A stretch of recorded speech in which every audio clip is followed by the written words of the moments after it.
ভয় পাইছেন? অত না, বাট একটু ভয় লাগতেছে। আমি আপনাকে বলেছি আমার আপনার সাহায্য লাগবে।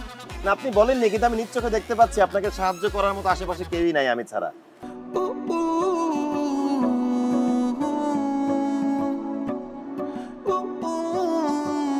মামি মেয়েটা সুন্দরী আছে না?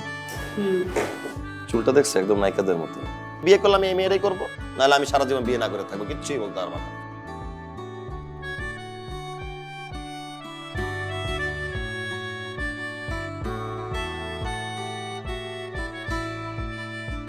তুমি আমাকে দেখলে কি ভয় পাও কেন? এই বদমহিলা তোমার দিকে যেভাবে তাকায় না, বুঝতে পারলো মতলবটা কি। আচ্ছা তুমি কথা না বলে আমার দিকে তাকায় আছো কেন ডিপজল মামা? আমার নাম ফজল। আমি কিভাবে বড় হয়েছি, কিভাবে থাকতাম তুমি দেখছো না? এখন আমি কিভাবে থাকতেছি? আমি তো কম্প্রোমাইজ করে যাইতেছি, তোমার তো কোনো কন্ট্রিবিউশন নাই। তুমি আমার সাথে থেকে বিপদে পড়ে গেছো, বিয়ে করে ভুল করে ফেলছি। বাসা আনতে চাইছিলাম পরি, নিয়ে আসছি কাল নাগিনি, সারাদিন ফুসফুস করে। এমন যে হবে, এমন কেয়ারলেস ছেলে সেটা তো আমি ভাবতে পারিনি। কি হয়েছে তোর? বাবা